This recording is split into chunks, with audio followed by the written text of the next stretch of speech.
अस्सलामुअलैकुम my YouTube family.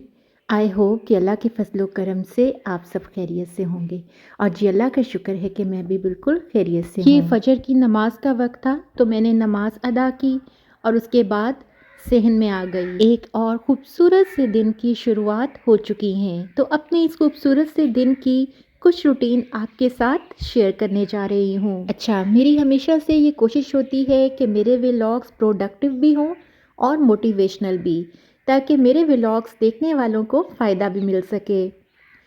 तो आते हैं अपनी आज की रूटीन की तरफ। नमाज़ पढ़कर और बाहर थोड़ी सी वॉक करने के बाद मैं आ चुकी हूँ किचन में और यहाँ पर बच्चों के लिए ब्रेकफास्ट रेडी कर रही हूँ। ब्रेकफास्ट में बच्चों को आज सिर्फ बॉयल्ड एग्स और चाय दूंगी। इसकी वजह यह है कि आज उनके स्कूल में फंक्शन है और डिफरेंट फूड आइटम्स के स्टॉल वगैरह भी लगने हैं और आपको पता है कि फास्ट फूड में तो बच्चों की जान होती है। तो दोनों ने आज सुबह सुबह अपने बाबा से कुछ कैश हथिया लिया है तो इस वक्त वो नाश्ता बिल्कुल लाइट सा कर रहे हैं। यहाँ पर मैंने चने की दाल भिगोकर रख दी है क्योंकि आज मुझे शामी कबाब बनाने थे। तो बस जी ब्रेकफास्ट करने के बाद वो तैयार होने के लिए चले गए और मैंने जल्दी से कमरा समेटना शुरू कर दिया। मेरे हस्बैंड जब बच्चों को स्कूल छोड़कर आते हैं तो मैं उनका और अपना नाश्ता बनाती हूँ। तो यहाँ जी जल्दी जल्दी मैंने कमरा समेटना स्टार्ट कर दिया और ये मेरी डेली की रूटीन है। तो बस यहाँ पर अली के आने से पहले पहले तकरीबन आधे घंटे के अंदर अंदर मैं काफ़ी सारा क्लीनिंग का काम समेट लेती हूँ। आज मुझे सारे कमरों की बेडशीट्स चेंज करनी थी, तो मैंने कहा कि एक रूम की बेडशीट जो है वो अभी चेंज कर देती हूँ और बाकी नाश्ते के बाद कर दूँगी। तो बस यहाँ देखें रूम मैंने बहुत ही नीट और क्लीन कर लिया है। साथ ही मैंने कैमरास भी ऑन कर दिए हैं और ये कैमरा मैं इसलिए भी ऑन करती हूँ ताकि मुझे जो है वो जब भी हेल्पर्स वगैरह आती हैं तो मुझे पहले मैं देख लेती हूँ और फिर उसके बाद जाकर गेट खोलती हूँ। सबसे पहले मैंने चाय गर्म करके टी पॉट में निकाल दी। मैंने कहा कि बार बार गर्म करने से जाहिर है कि चाय का टेस्ट और लुक जो है वो दोनों ही ख़राब हो जाते हैं। तो उसके बाद जी मैंने जो है वो पराठे बनाने शुरू किए। अपने हस्बैंड के लिए मैं दाल गरम कर रही थी जो कि कल शाम को मैंने बनाई थी और साथ में अचार वो लेंगे और अपने लिए मैंने थोड़ा सा साग निकाला हुआ था और साथ में मैं लूँगी फ्राई एग। मैं नाश्ते में पराठा रोज़ नहीं खाती बल्कि हफ्ते में एक दिन मैं बेसन में थोड़ी सी वेजिटेबल और अंडा डाल के बेसन का चीला सा बना लेती हूँ। एक दिन मैं 2 बॉयल एग चाय के साथ ले लेती हूँ। कभी कोई ऐसा दिन भी होता है कि मैं नाश्ता करती ही नहीं, जैसे कि फ्राइडे को, क्योंकि मुझे दोपहर के लिए लंच बहुत जल्दी रेडी करना होता है तो इसलिए फिर मैं ब्रेकफास्ट जो है वो छोड़ देती हूँ। लेकिन मेरे हस्बैंड कहते हैं कि तुम जो भी करो मुझे तो नाश्ता जो है वो पराठे के साथ ही चाहिए, क्योंकि जाहिर है कि उनका वर्कआउट बहुत है, मुरब्बे में ज़मीनों पर बहुत काम होता है और वॉक भी बहुत ज़्यादा हो जाती है। तो बस यहाँ पर जी गर्मा गर्म नाश्ता रेडी हो गया तो मैंने जाकर उन्हें दे दिया और उसके बाद मैंने अपने लिए एक अंडा फ्राई किया और साथ में साग। और पराठा मैंने नहीं बनाया था बल्कि साथ में मैंने एक फुल्का बना लिया। तो बस यहाँ पर गर्मा गर्म मेरा नाश्ता भी रेडी हो गया तो मैंने भी बैठकर नाश्ता कर लिया।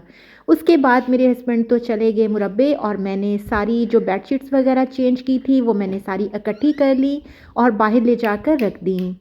यहाँ मैं क्लीनिंग करने आई थी माहम के रूम में, तो सबसे पहले मैंने जी उसके सारी जैकेट्स और कपड़े वगैरह जो इधर उधर बिखरे हुए थे वो समेट लिए और उसके बाद मैं ये बेडशीट निकाल कर लाई हूँ और ये बिल्कुल न्यू है और इसके साथ ही कुशन भी है। ये बेडशीट मेरी सिस्टर इन लॉ ने स्टिच की थी, तो थोड़ा सा कपड़ा बच गया था और उन दिनों जो है वो बिस्तरों में रुई की भरवाई भी चल रही थी, तो बस ये खूबसूरत सा कुशन भी बन गया। और बेडशीट जब मैंने बिछाई तो इसका लुक बहुत ही खूबसूरत लग रहा था। मैंने सोचा, मैंने कहा माहम भी आ जाएगी तो उसे बहुत ही खूबसूरत लगेगी। आपको ये बेडशीट कैसी लगी है कमेंट करके ज़रूर बताइएगा। मेरे ख्याल में अगर बेडशीट खूबसूरत हो और सलीके से बिछी हो तो पूरे कमरे का लुक चेंज हो जाता है।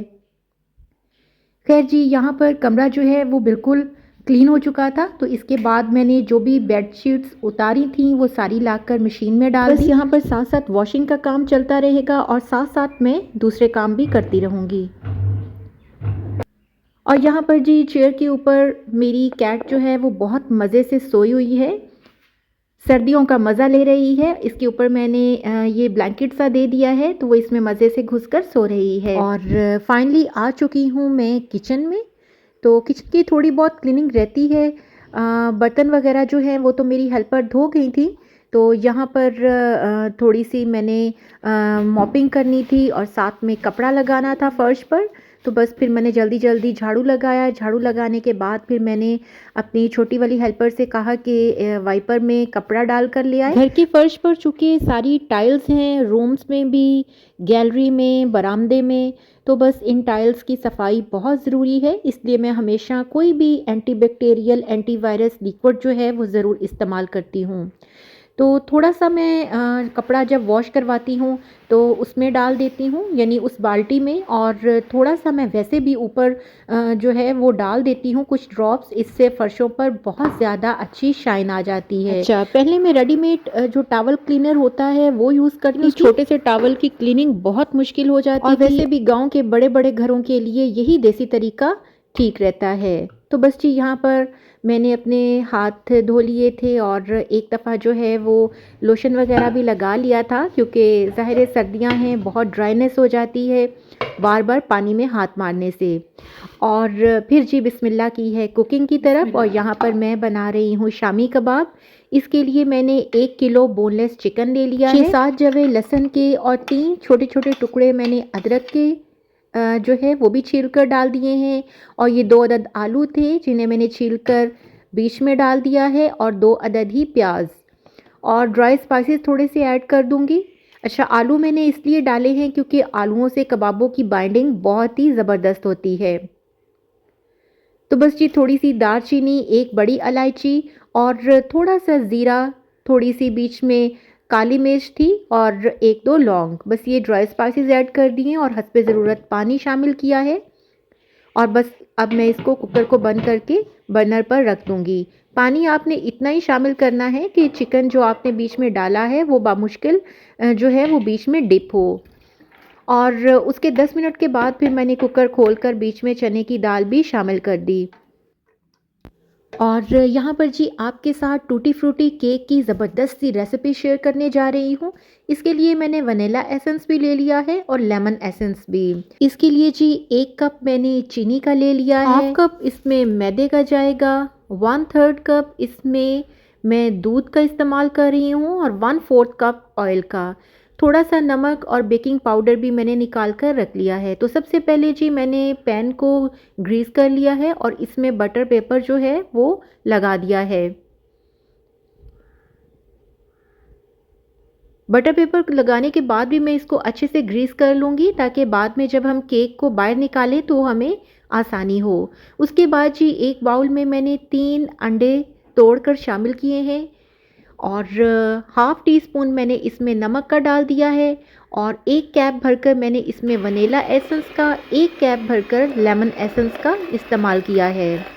अच्छा, 1 कप जो इसमें शुगर ऐड करनी है वो हमने एक ही दफ़ा में नहीं डालनी, बल्कि ग्रेजुअली इसको इस्तेमाल करना है। बाद जी इसमें बटर जो कि मेल्टेड फॉर्म में हो वो आप डाल दें। मेरे पास बटर नहीं था तो मैंने ऑयल इस्तेमाल किया है। और हमारे बैटर की देख लें कंसिस्टेंसी इस हद तक होनी चाहिए। उसके बाद इसमें दूध भी मैंने डाल दिया है, और जो आधा कप मैंने मैदा रखा हुआ था वो भी स्टेन करके इस्तेमाल कर लिया है। अच्छा, हाफ़ टेबल स्पून इसमें बेकिंग पाउडर भी शामिल कर दिया है, और इसको आपने एक ही डायरेक्शन में रोल करते हुए मिक्स करना है। यहाँ पर मुझे याद आया कि मैंने टूटी फ्रूटी जो हैं वो रेडी करके नहीं रखे हुए, तो बस मैंने जल्दी से वो फ्रिज में से निकाले और उनको मज़ीद छोटे छोटे पीसेस में काट लिया है। 1 टेबल स्पून इनमें मैदे का जो है वो डालकर फिर इनको मिक्स करके रखना है। ये मैदा इसलिए इस्तेमाल किया है ताकि हमारे टूटी फ्रूटी जो हैं वो इक्वली बीच में जो है वो केक में हमें नज़र आए, ये नहीं कि वो नीचे सारे बैठ जाएं।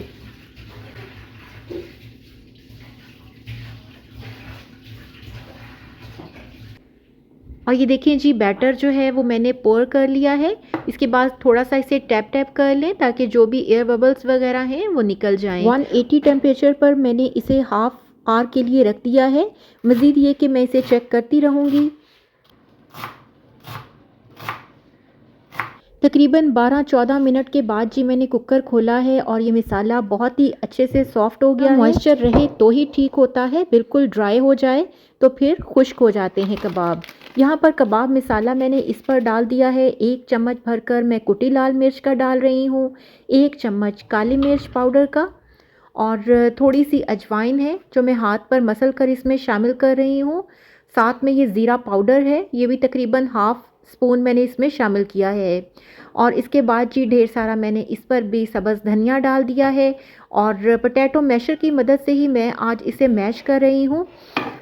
वैसे तो जो है वो इसे मैं चॉपर में बना लेती, लेकिन आज मेरा दिल था कि इसे मैशर की मदद से ही मैश कर लूँ। इसमें चिकन के जो पीसीज हैं वो इस तरह से रहें और ये कबाब में बहुत ही मज़े के लगते हैं। और दूसरी तरफ देखिए हमारा केक कितने अच्छे से बेक हो रहा है। साथ ही मैं मटरों वाला पुलाव बना रही हूँ दोपहर के लंच के लिए।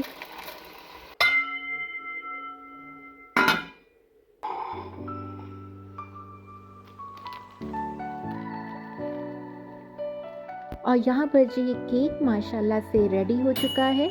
अभी ये बहुत ही हॉट था और इसके ऊपर से बटर पेपर भी मैंने बहुत ही आहिस्ता आहिस्ता उतारा है, क्योंकि हॉट होने के साथ साथ ये बहुत सॉफ्ट भी है। तो आपको इसकी सॉफ्टनेस में चेक करवा रही हूँ। बहुत ही मज़े का राइस हुआ है ये और बहुत ही अच्छे से फुली बेक हो चुका है। ये मैंने इसके पीसेस जो हैं ये कट किए हैं और अभी चूँकि काफ़ी गर्म है, सॉफ्ट है, इसलिए टूटने का भी ख़तरा होता है, लेकिन ये आप चेक कर सकते हैं कि ये कितना अच्छा वेल बेक है। बच्चे भी स्कूल से आ चुके थे और उनसे बिल्कुल भी सब्र नहीं हो रहा था। आपको पता है कि केक वगैरह बच्चों की वीकनेस होती है, चाहे क्रीम केक हो या ड्राई केक हो, बच्चों को केक जो हैं वो बहुत ही मज़े के लगते हैं। तो बस जी आज ये केक जो है वो खाने के बाद एज ए स्वीट डिश और जो है वो एज ए स्नैक बच्चे खा लेंगे। और यहाँ पर मैंने जो कबाब हैं वो भी बना कर रेडी कर दिए हैं। मटरों वाला पुलाव भी हमारा जी दम पर आने को है और खुशबुएं पूरे किचन में फैली हुई थी और बच्चे कह रहे थे कि मामा जल्दी जल्दी लंच रेडी कर लें। उसके बाद मैंने यहाँ पर ताज़ा धनिया डालकर और एक सब्ज़ मिर्च डालकर ये अच्छा सा रायता बना लिया, साथ में सैलेड कट कर लिया।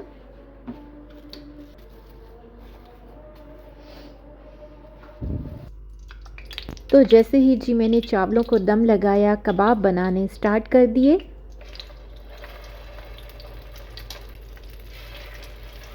मैंने सोचा कबाब बना लूं तो इसके बाद जो है वो रोटियां बना लेती हूं। असल में मेरे फादर इन लॉ जो हैं वो राइस नहीं खाते, बल्कि वो रोटी ही खाना पसंद करते हैं। और आपको पता है कि बुज़ुर्ग लोग ज़्यादातर जो हैं वो चावलों को अवॉइड ही करते हैं। तो बस मैंने कहा कि शामी कबाब बन जाएंगे तो उन्हें भी साथ शामी कबाब दे दूंगी। और साथ में मैंने जो कल शाम को मूंगी मसूर की दाल बनाई थी वो भी गरम कर रखी थी। तो बस मैंने गर्मा गर्म फुलके उतारे और सबसे पहले मैंने उनका ट्रे बनाया।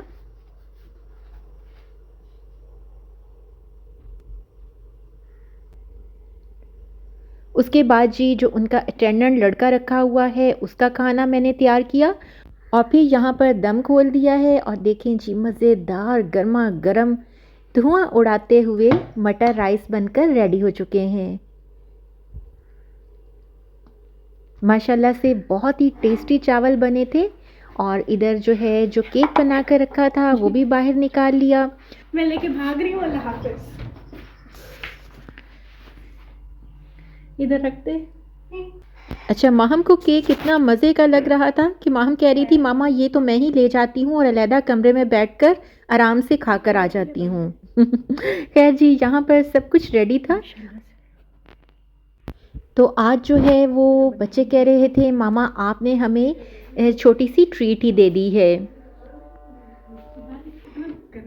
तो बस जी आज के दिन की क्लीनिंग, कुकिंग, लॉन्ड्रिंग सब कुछ डन हो चुकी थी और मैं भी बहुत ज़्यादा थक चुकी हूँ। लेकिन ये कि अपने प्यारों के लिए जब हम सब ये करते हैं तो फिर इससे हमें खुशी भी मिलती है। और बस जी आज का व्लॉग यहीं तक। बहुत शुक्रिया मेरे साथ रहने का। दुआओं में याद रखिएगा। अल्लाह हाफ़िज़।